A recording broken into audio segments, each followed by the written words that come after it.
Assalamualaikum warahmatullahi wabarakatuh. Inilah penjelasan Nabi Muhammad SAW tentang kemunculan Dajjal. Dajjal merupakan salah satu tanda dari beberapa tanda kiamat kubra. Ia merupakan perkara gaib. Umat Muslim ahli sunnah wal jamaah wajib mengimani kedatangan Dajjal di akhir zaman nanti. Caranya, umat Muslim harus meyakini sepenuhnya apa yang pernah disampaikan Nabi Muhammad mengenai Dajjal. Dalam satu hadis riwayat Abu Daud misalnya, Nabi Muhammad menjelaskan bahawa Dajjal secara fisik merupakan seorang lelaki pendek, berambut keriting, matanya buta sebelah. Dia mengaku sebagai Tuhan sehingga membuat umat manusia kebingungan. Namun, Nabi menegaskan bahawa Tuhan tidak buta sebelah sebagaimana Dajjal. Suatu hari, Nabi Muhammad pernah menyampaikan pidato di hadapan para sahabatnya secara panjang mengenai Dajjal. Nabi Muhammad mengawali pidatonya dengan mengatakan bahawa setiap Nabi yang diutus Allah pasti mengingatkan kaumnya terhadap Dajjal, termasuk dirinya sebagai Nabi terakhir. Dajjal pasti akan muncul di tengah kalian, tegas Nabi. Kata Nabi, dirinya akan menjadi pelindung bagi setiap Muslim manakala Dajjal muncul pada zamannya. Namun, jika Dajjal datang setelah Nabi wafat, maka setiap Muslim menjadi pelindung atas dirinya sendiri dan Allah akan menggantikan Nabi untuk melindunginya. Nabi kemudian menjelaskan perihal wilayah kemunculan Dajjal. Disebutkan bahawa Dajjal akan datang dari suatu wilayah yang sepi antara Syam dan Iraq. Lalu dia membuat keonaran di mana-mana di seluruh penjuru dunia.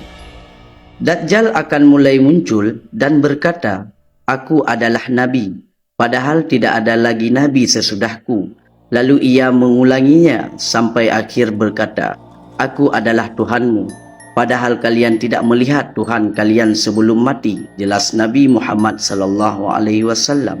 Selain ciri-ciri fisik di atas, Nabi juga mengungkapkan bahawa ciri Dajjal lainnya adalah ada kata kafir di antara kedua bola matanya. Semua orang yang beriman bisa membaca kata di jidat Dajjal tersebut.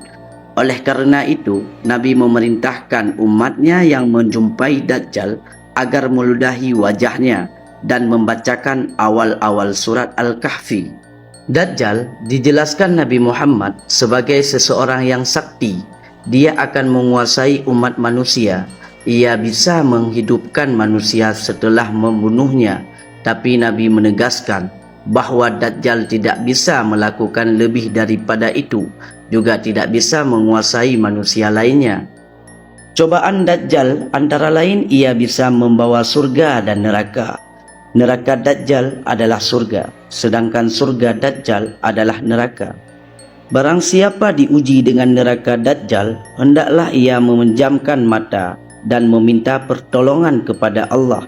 Niscaya neraka itu menjadi dingin dan menyelamatkan, sebagaimana api menjadi dingin dan menyelamatkan Ibrahim alaihissalam, papar Nabi Muhammad SAW. Nanti, Dajjal akan melewati sebuah desa di mana penduduknya mengimani dan mempercayainya. Dajjal kemudian berdoa untuk kesejahteraan mereka. Maka hujan pun turun, bumi menjadi subur, binatang mereka menjadi sangat gemuk, penuh dengan daging dan deras dengan susunya. Kondisi berbeda dialami penduduk desa yang mengingkari dan tidak mengimani Dajjal.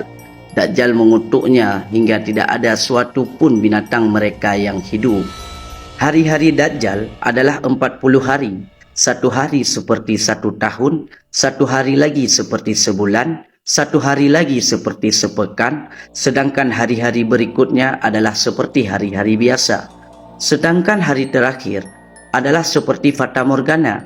Pagi hari, seseorang berada di pintu Madinah dan sebelum di pintu yang lain, sore hari telah tiba, kata Nabi Muhammad SAW. Demikianlah penjelasan Nabi Muhammad mengenai Dajjal. Selain menyampaikan ciri-ciri, wilayah kemunculannya, dan cobaan yang dibawa Dajjal, Nabi Muhammad juga mengingatkan agar umat Muslim tetap memegang teguh keimanan dan keislamannya. tidak mengikuti apalagi meyakini apa yang disampaikan Dajjal, karena sesungguhnya surga Dajjal adalah nerakanya Allah dan nerakanya Dajjal adalah surganya Allah. Wallahu a'lam bishawab. Semoga bermanfaat bagi kita semua, dan jangan lupa untuk di-subscribe channel ini supaya bisa memberi kita semua ilmu-ilmu bermanfaat. Wassalamualaikum warahmatullahi wabarakatuh.